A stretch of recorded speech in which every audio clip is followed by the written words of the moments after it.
Welcome all to my paranormal closet, where the stories and magic take place.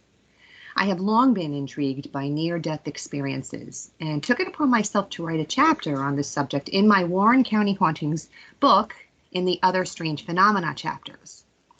For those of you who are unfamiliar with the terminology, a near-death experience that takes place on the brink of death is recounted by the individual who experiences it after recovery, typically an out-of-body experience accompanied with a vision of tunnel of light.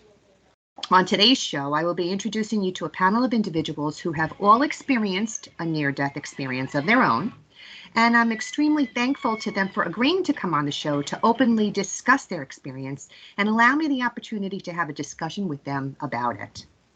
All I can say is that from interviewing people who have had near-death experiences, they've told me it's a life-changing event. Most of them hesitated to openly share the experience with someone other than another near-death experiencer for the fear of ridicule or unacceptance. So thank you to you all in advance for your participation. First off, I'm going to introduce each individual and share a bit of background information on them before we dive into the experience discussion. I do have one individual that will be joining us a little later, but for those that are here, we'll start and proceed with our discussion. Brian Forrest was born in New Jersey, and he lived in New Jersey most of his life. He is a former employee of Merrill Lynch for 20 years, and he lived in California for a bit with his wife of 40 years. He has two boys in their 30s now, a 2-year-old granddaughter I just learned, named Eleanor. He is on disability now due to his epilepsy, which caused him to die for a little over 4 minutes and experience the near-death episode which changed his life. Join me in welcoming Brian. Hi, Brian. Hi, Eleanor. How are you? Good. Thanks for joining me today. Yep. Kathy McDaniel, or M.K. McDaniel, as she is known to her readers, is the author of the memoir Misfit in Hell to Heaven Expat. While dying from lung failure in 1999, she was placed on a ventilator and put into a drug-induced coma. A distressing near-death experience occurred, and although mostly traumatic, she also experienced the overwhelming bliss of heaven, which shifted her religious beliefs to a deep spirituality. She now makes it her mission to share her experience and its messenger as a guest on various media outlets. Please join me in welcoming Kathy. Hi. Hi, thanks, Eleanor. I appreciate you. You too. You know, I've been meaning to ask Kathy, what made you give it such an odd name, the book? The voices. They told me what to do. Misfit in Hell comes from the fact that when I was having this hellish experience, no matter what they told me to do, I'd buck it. You know, I was just ornery about things. And then Heaven Expat refers to the fact that we're all heaven expats. An expatriate is someone who starts from their home country. They go visit another country. They get their work done, and then they go home. And since we all start in heaven, come down to earth to work, and then go home, we're all heaven expats. Ah, interesting. Okay, so I know that everybody's near-death experience is different from each other's. They have similarities, of course, but there are many differences in the comparisons when you make them. So, Brian, what happened to you in your death experience? Tell us what happened exactly. Well, it started as, I guess, when I did die, before that is my grandmother's two people I met when I crossed over, my grandmother and my father-in-law. With my grandmother, it started when she was almost ready to pass away. I brought her up by me and put her in a nursing home and was visiting her. And the one day I was going there and I'm sitting there, I'm holding her hand. I'm like, Grandma, it's okay. You can go. We're fine. Grandpa's waiting for you. It's okay. And it turned out that night she passed away. And I found out from my wife was the following day is the day that my grandfather died. She was trying to hang on for that. Oh. So, and then with my father-in-law, as he got older, he used to always take me and my wife, if we didn't have a ride, he'd bring us places. And as he got older, I would take him into town to do shopping and stuff. And when anybody ever saw him, they would say, "Hi, how are you?" He's like, I woke up this morning." So I started saying the same thing, but just with him. I wouldn't say it around the rest of the family because he had a lot of kids. He had 8 kids, and they always thought he was corny. So I just said it in front of him and nobody else. So for me, luckily, was we were backing into the ER, and I was having another seizure when I crossed over. I wound up going to my grandmother's house. She lived in Patterson, and I was walking down the street, and I walked in the front door, which back in the day we never used. But anyway, I walked in the front door that the house, walked in and saw her there. And 2 things stood out was she looked a little bit younger and she didn't have her glasses on. And her first thing was to me was like, "Brian, you have to go back." I was like, What are you talking about, Grandma?" She goes, "It's not your time. You have to go back, Brian, go back." I was like, "But Grandma," and she's like, "No, Brian." And I was like, "Okay." So I gave her a kiss and I walked out the back door, which as a little kid, that's the way we always came in. So I walked out the back door and I was walking down the alley because Patterson's a city. And walking down the alley I could see her house and the neighbor's house on either side, but above me was very like clouds, big puffy clouds were right there. And I got to the street and I crossed the street. And when I crossed, I was all of a sudden in my in-laws' front yard, which they live like 55 miles apart. They're not even close. So it wouldn't be close, right? Yeah. So I crossed the street and I was in my in-laws' front yard. So I walked up to the door and I knocked on the door and walked in because that's what we used to do. And he was in there. So I walked in. I said, "Hey, Junior, how are you?" I shook his hand. He's like, "Oh, good, Brian." He goes, "How are you?" I was like, "Oh, yeah, okay." He goes, "One thing I wanted to tell you, Brian." He goes, "If you're up here," he goes, "you can't say I woke up this morning." I looked at it. I was like, "Oh." I was like, Then it dawned on you. yeah. And I said, "Okay, Junior." I shook his hand. I said, "I'll see you later." And I walked out. But one of the main things that stuck out to me the most was when I was a kid, 19, I had gotten a motorcycle accident, broke my back. And then when the epilepsy started in 2015, I got in another accident and broke my back again. And I had to have surgery, and I got metal and stuff back there. So I've been in pain for almost 40 years. It's crazy. The one thing that's really stood out was when I was up there with my grandmother and my father-in-law, I had no pain. And for that was the greatest thing of all. But when I said goodbye to my father-in-law, I walked out of the house, and that's when apparently they brought me back.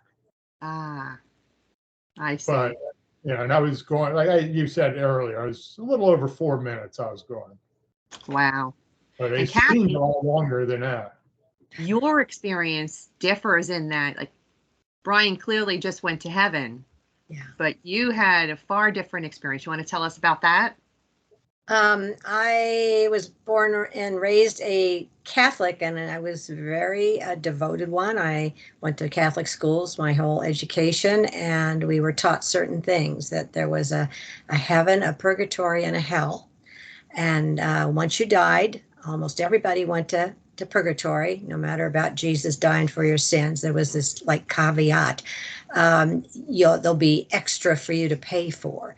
So I believed that with my whole heart and soul. I believed that's what was going to happen to me when I died. So when I did, I was, like you say, I was in a coma for almost 3 weeks, at which time they told my parents and family, I probably wasn't going to make it, say your goodbye. So I slipped out of there.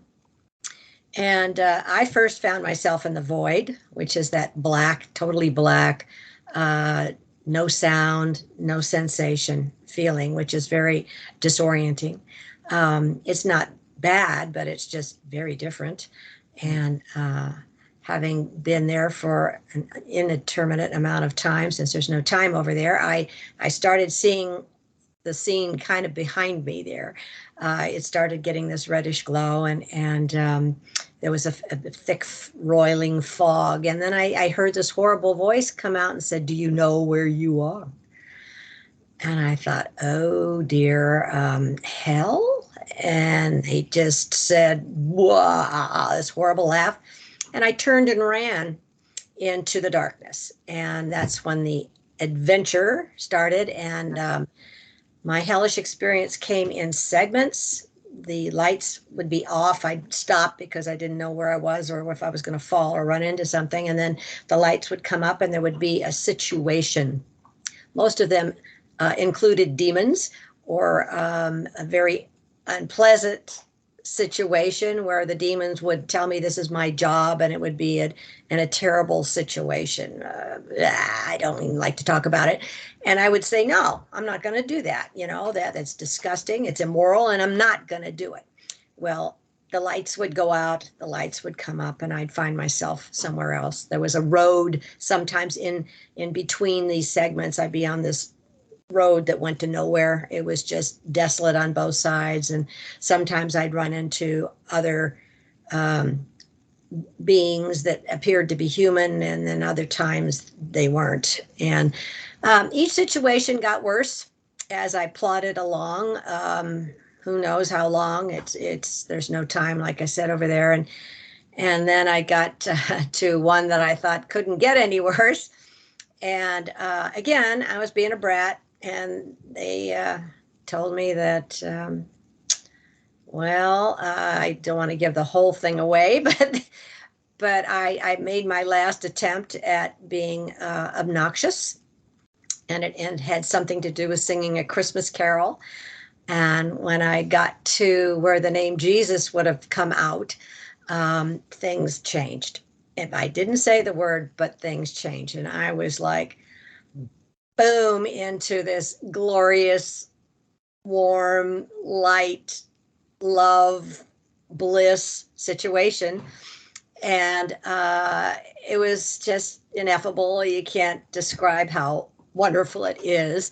And I had been taking care of my former fiance who had leukemia. And because I'd taken care of him for 9 months, I got very run down, caught the flu, and now I was dying. So he had died. But that was a month before, and he was there in this blissful, great place. And I thought, oh, shoot, he doesn't know he's dead, because he looked all happy and glad to see me. And when I thought that, he started laughing.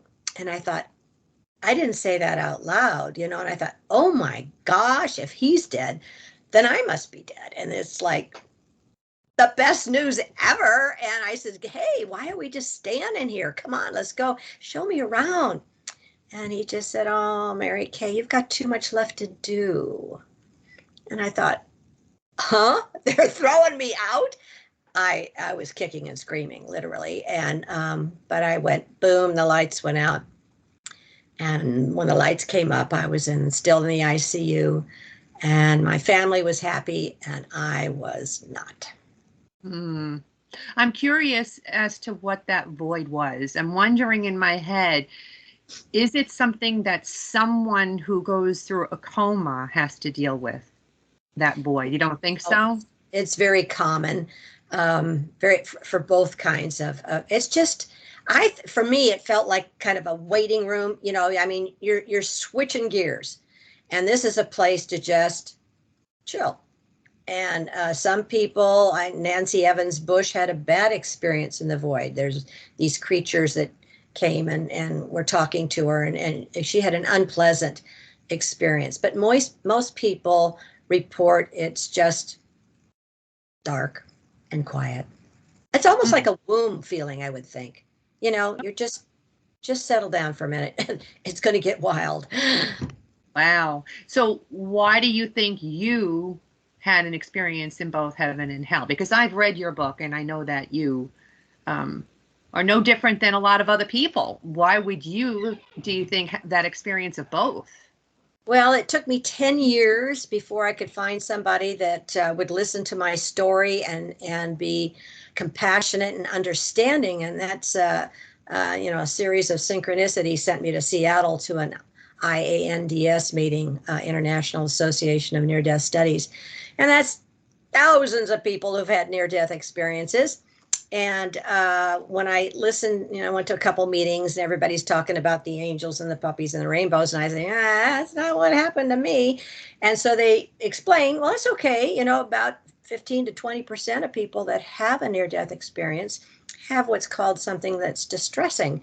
And that doesn't mean you're a bad person. It doesn't mean anything other than you had a different experience for a number of reasons. I believe now, this is almost 24 years later, coming up at the end of this month, that we all pre-plan our lives.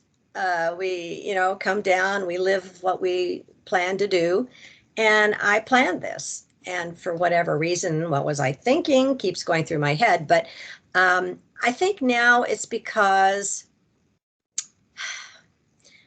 I can't tell you how many people I talk to that have the distressing ones are recovering Catholics. I think that, we were taught that this would happen, and I think I manifested it. I thought, oh, this is supposed to happen. I'll take all the really bad things that happened in my life, and I'll make a really good hell. And I did. And I've talked to so many people that say, yeah, I had these segments, it was different things that happened. So I was sent back, I think, to tell people, don't manifest your own hell. You don't have to. God is all loving, all forgiving. You get a life review. It's not bad. It's just to understand how you did, your own report card you give yourself. Yeah, I could have done a little bit better there. Or, wow, I knocked it out of the park over here. It's so much different than what we were taught. And I think that's why I'm back, is to give people that assurance. I had a 10-year-old little boy come into, I was selling books up in Bremerton at a book fair. Little tiny guy came up and my book sitting there, and he stood there for a minute and he looked at me and he says, what's going on? And he's at the book. And I thought, what do you say? I says, well, I says, I had, kind of, when I died, I had kind of an unfortunate experience, but I think I had that because I was taught that would happen to me. I says, God is all loving and all forgiving and would never send anybody to hell. And he says, I just came from church 10 minutes ago. And he pointed at me like, I needed to hear that. And off he went, and I thought, that's why I'm back. I didn't sell one darn book at that thing, but I talked to 3 people that needed to talk to me. You planted that seed that you needed to plant. Now, you had said you have a life review, right? Yes. Okay, so what are both your views on reincarnation? Do we get to live again and do it over again and try and fix the errors of our first experience? Are we able to live again to learn more experiences? So I'd like to know both of your views on reincarnation. Why don't we start with you, Kathy, since you were talking about the review, and then Brian, you can tell me. I believe in it now. I couldn't before because that was against the Catholic Church's teaching. But having talked to so many people, I totally believe it. Yeah, and we get to plan where we go next, or you can hang out or you could take a break. There's all kind. Eternity is a long time. Yeah. Lots to do. How about you, Brian? Well, with me, I'm not religious at all. Our families aren't religious. What I take out of it is, I look up, because where I live in New Jersey, we're out in the country and there's no lights. So you walk outside and you see hundreds and thousands of stars. And I look up at them and say, hey, all those stars, they're all suns. How many planets are around each one of those?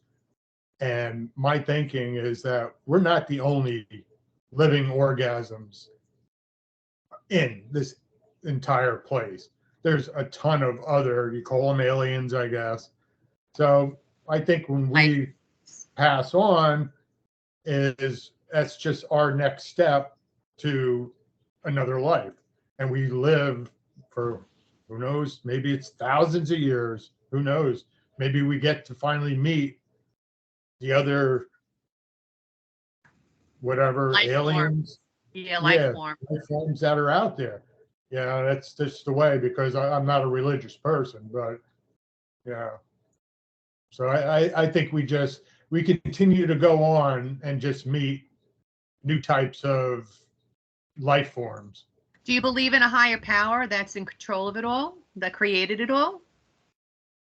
I don't know. I think it's just the progression of, it could be the same with other living forms. They live like us. They, born and they taught as they grow up, and you just keep learning as you go on. So the people that, these other life forms that maybe have been up there for 10,000 years are so much more advanced and know so much more than us that it just keeps going.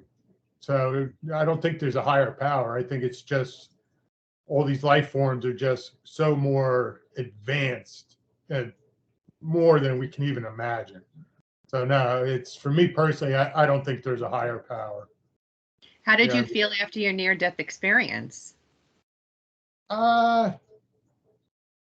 a way, like I said, is because I had no pain for not in 40 years, finally not having pain. I enjoyed that. But I had, of course, my wife and my boys to come back to, which I, thank goodness, came back. Yeah. So that I enjoyed probably the most, is coming back to see everybody. But I know moving forward, though, when it actually does happen, I don't have to worry. Is, I'll see whoever, other family, I guess, up there, say hello. I mean, even when it happened, my mom asked me, she goes, "Why didn't you see Grandpa? Why did you see your father-in-law," which Junior is his name? I was like, "I don't know, Mom. I don't write this stuff." I was like, "That's the way it happened." So that's what I think we do. I think we just meet, and we get to, meet. Oh, this is your great grandmother, grandfather, and they look. I think it's always somebody that's recognizable to you. You know what I mean? My dad came to me the day that he died, and I'm not saying it was a near-death experience. It was him letting me know that he passed. And ironically enough, the person that met him at the gates was my husband's aunt, who had died the year before. Oh. And they knew each other briefly, but not really very long time. I mean, just because we were only married a short time, my husband and I, so he only met her a handful of times, but she greeted him and she's like, "Hi, Carl, come on in. There are others here that want to see you." And she walks them into a circle of lighted beings that weren't in body form. They were just lighted beings. And I was receiving all of his emotions during this whole vision that I had. And I knew exactly who all those lighted beings were. They were his deceased siblings, his parents, his best friend who had died the year before. And they all embraced him. They all enveloped him. And shortly thereafter, they separated to allow a young woman to come forward who embraced him.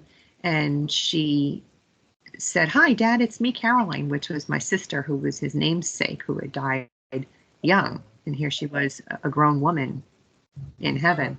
So it's not a near-death experience, but it's interesting that, that they meet their loved ones that are there to greet them and bring them on into whatever adventure they're headed for in the after.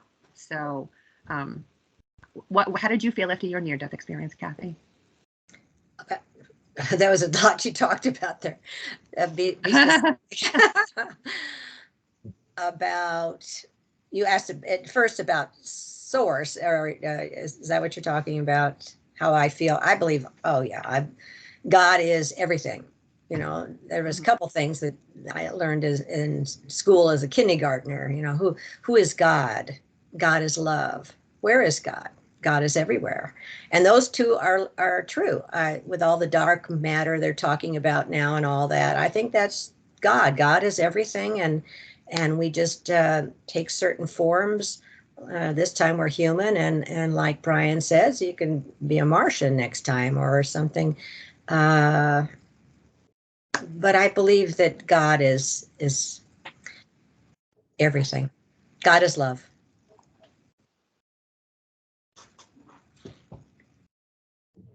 So after your near-death experience, what did it make you feel about having done? Well, I know you said that you were angry at your family because they were praying for your recovery and you didn't want to come back. That much I remember you saying.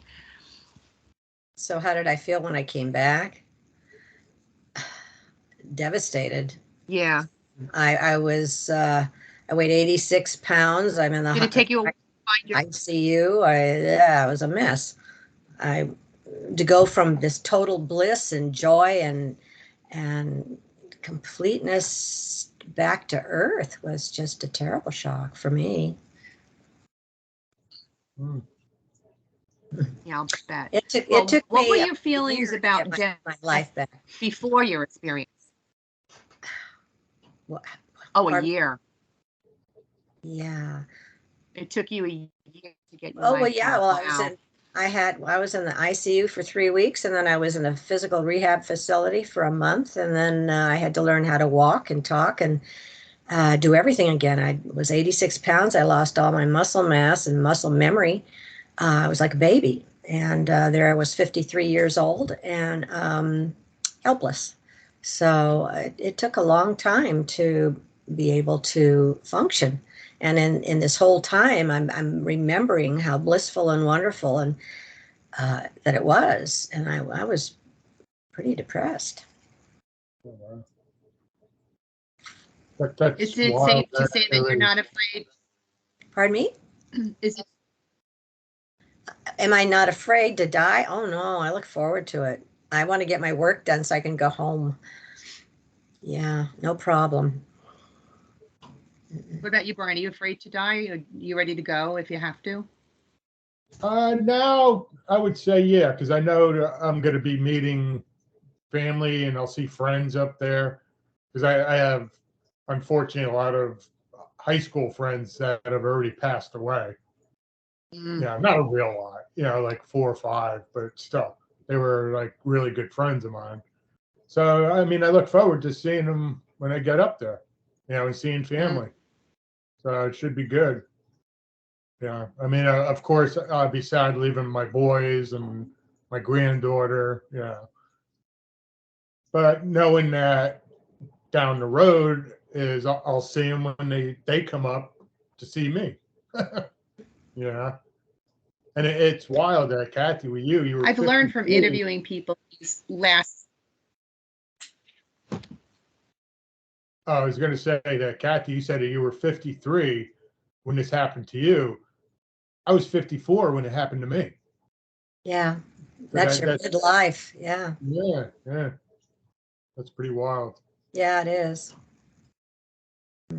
I've learned from interviewing people these last several years that as a person who's passed on, we are able to come back anytime we want to visit our family members that are here. They just need to be open and ready to accept our visitations, because those little nuances that our deceased loved ones send us are undoubtable. They're there, they happen, and if you're openly receptive to receiving them, you'll know when it's happening, and you will be ecstatic at having that feeling. So I guess the first thing to tell everybody is make sure you just pay attention. Listen, they're there. They're always around us. And when I'm doing a paranormal investigation and I'm there with a spirit and I'm trying to help them cross over, I try to explain to them, you're kind of stuck in this void right now. And I know it's comfortable to you and you're happy in it, but if you go to that light, you can come back anytime you want to. So you'll be in this wonderful place, and I'm sure that 99% of the time they're going to want to go up there and not come back, right? So I get very excited when we're able to help somebody move on. You do get the occasional spirit that doesn't want to, but those stories are so poignant when people get those messages. And I always tell them that they're personal to them too. I mean, you could pick any kind of sign from your loved one, and it could be a coin, it could be a cloud, it could be a bird, or birds in general, or a dragonfly, butterfly, whatever you think is yours, it's personal to you. And if you see it, don't let anyone tell you that it's not real. Don't let anyone tell you that, oh, posh, that's nothing, that didn't happen.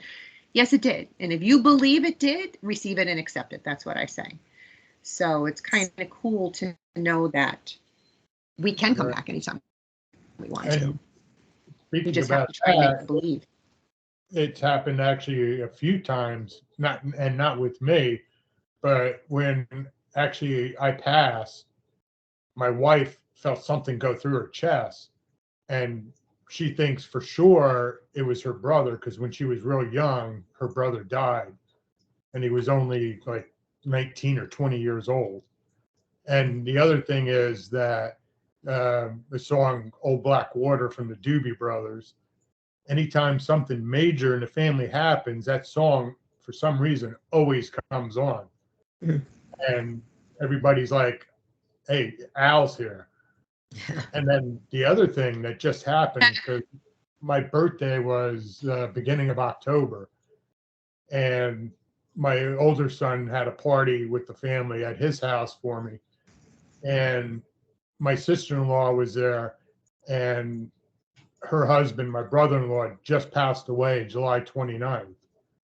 He had cancer. So we're at the party, and July, August, September, so over 2 months have gone by since he passed away. My younger son is sitting there, and we're sitting there, and he asked my sister-in-law, he's like, hey, Aunt Kelly, he goes, do you have Danny's phone on you? She's like, no, why would I? He walks over to her, he shows me, shows her that Danny's on his phone. Danny's like connected to him. So I looked up, I was like, thanks for coming to my party, Dan. Yeah. So they definitely, once they go, they come back here and check on us. I think, at least. Yeah. Oh, yeah, absolutely. There's no doubt in my mind that that's the case. And if somebody tells me otherwise, I'm like, sorry, I don't believe you. Right. I've had way too many experiences of my own to have any doubts about it, because it's just too clear to me. Right. Too clear to me. I know that you have done a lot of work in the near-death experience arena, Kathy. And so you've been able to speak to, I'm sure, hundreds of people who have had experiences, because you go to conventions and stuff. Are there any negative or challenging aspects to life after having a near-death experience? Have you ever spoken to anybody who's struggled with life afterwards? Oh, yeah. The ones that have had the distressing experiences. It's very tough. Again, there's shame and fear that follow you. You can't, you don't know what it is that you did that was so terrible that you deserve that. And every time you try and tell somebody about it, that's the first thing my mom said.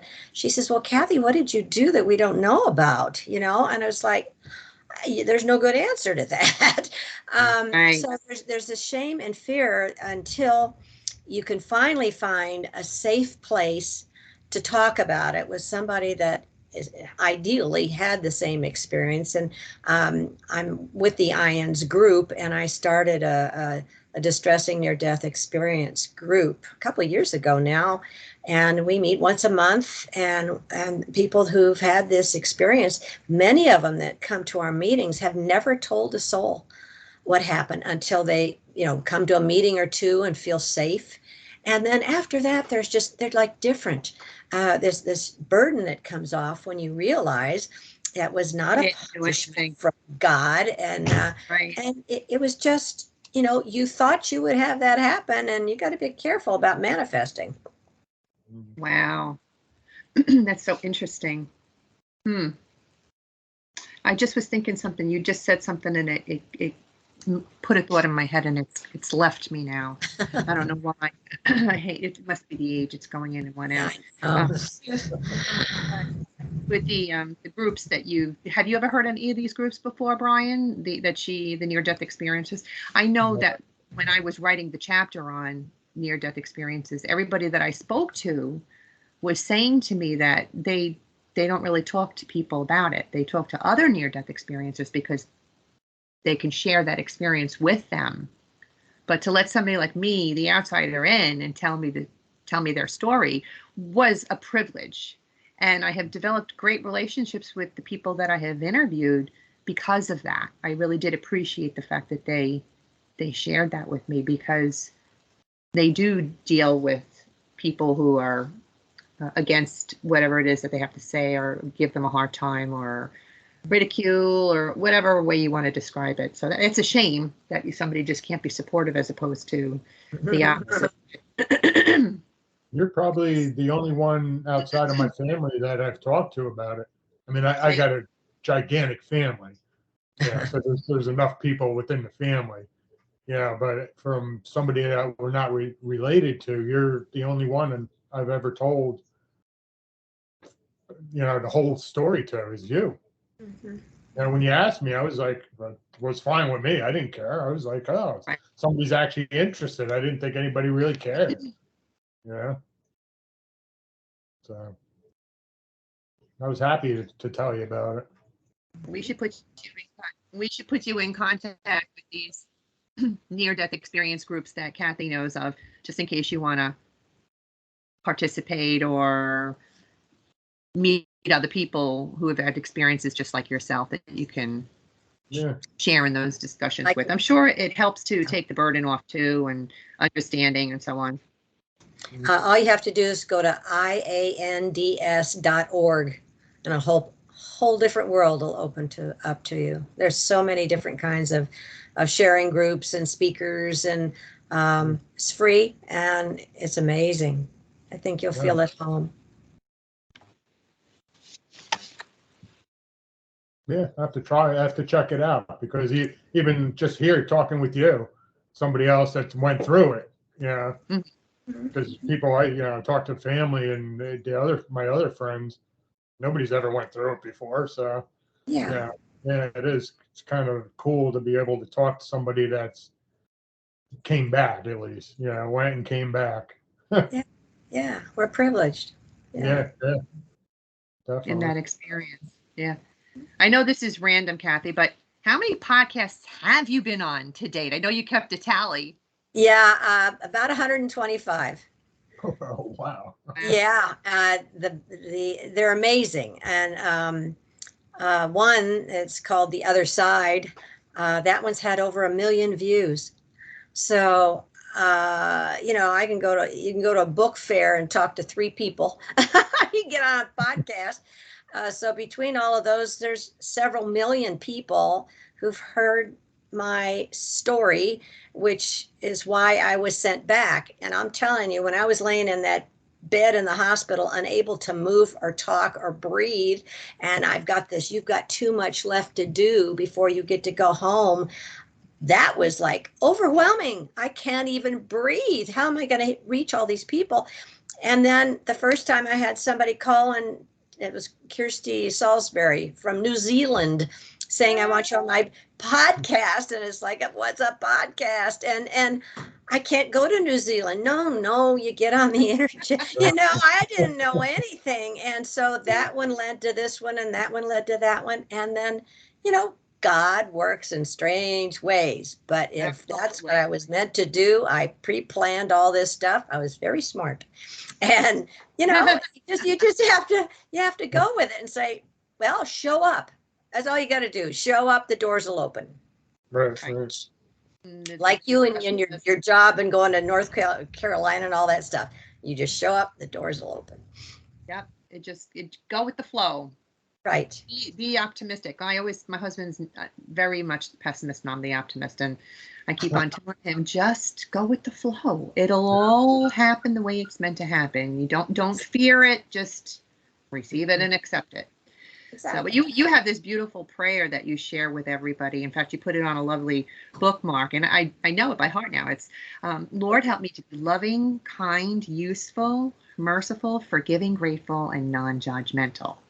Right. So where'd you come up with that prayer? Why those specific things? Why merciful, forgiving? Well, I don't know if Brian has this, but usually when you come back, whatever you sensed as your conscience or your guardian angel or whatever gets very loud, and this voice is very loud. And when I had been back for quite some time, I still had this little tiny fear that when I died again, I'd go to that awful place, and so obviously what I had been doing wasn't working. So I prayed and said, okay, God, I need some positive things to do, to focus on, to keep me on the right track. And a couple days later in my head, I just heard loving and kind, be loving and kind. And so I thought, great, that's all I got to do. But like you said, later it was loving, kind, merciful, and forgiving came, and encouraging, grateful, the non-judgmental, and useful. So that's a good way to start my day, is just say, dear God, help me. And if you can't remember anything else, it's just be loving and kind. I mean, if somebody's honking on you at the freeway, somebody, cuts in line at the grocery store, whatever, loving and kind. Just take a breath and, let it go. And your whole life changes. It's so much easier to be on this earth when you just let all that stuff go and just work on being loving and kind. Very true. Do you have any questions, Brian, for Kathy? No, I was just going to say is that, like I said, I'm not a religious person, and I have no problem, obviously, with anybody being religious. That's, do your own thing. But like what Kathy was just saying is, to me, there's already, like, God is here on the earth in a lot of different people. And you can see is the thing that popped in my head when she was saying that was John Lennon from the Beatles, his song Imagine. Yeah. Yeah, imagine that we all live in peace and love. So it starts with us. I think you go to look at, for me, since I'm not religious, God, we're all right here. God is here on walking around. Obviously not the psychos that are doing this. No, I understand. I understand what you mean. But, like John Lennon said, and there's a lot of people out there like that too. Yeah. Kathy, do you have any questions for Brian? No, I don't. I mean, that was his experience, and I honor that. There you go. I know that you have your book out there, Kathy. Would you like to tell everybody out here how they can find your book and locate you if they need to? The book has got a long title, but you know the reason now, but it's on Amazon, Barnes & Noble, any place that you can buy books. And I have a website that is also the name of the book. You just put the www.thenameofthebook.com, and there's a lot of information about me. And you can email me there if you want to talk to me or ask me any questions. Yeah, I'd be glad to help. Refresh us on the book's name again. It is Misfit in Hell to Heaven Expat. There you go. Well, this has been such an amazing discussion. I want to thank you all for joining us today. I'm sad that Jack Gregory was not able to get here in time, but we had the opportunity to discuss things with each other. So is there any kind of final message that you would like to leave everybody with, Brian, before you leave? I think, like Kathy said, is just live life in peace and be kind to everybody. That's it. Kathy? Just don't fear death. God loves us unconditionally and would never send anybody to hell. Don't send yourself. That's a good advice there.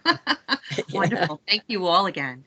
And if you liked listening to this week's episode and you're into all things paranormal, check out my other show, Eleanor Wagner's Creepin' It Real podcast, out of the Coast to Coast Entertainment Network, which is available wherever you get your podcasts and streamed directly through my Eleanor Wagner YouTube channel. And if any of you are interested in reading any of my books, you can find them directly on Amazon, or you can get signed copies directly through me at authoreleanorwagner@gmail.com. Everybody loves a good ghost story, but there's nothing better than a real-life ghost story, so check the books out on Amazon. And I hope everyone will stay and listen as Silent Crafters Stranger Part 2 takes us out of the show.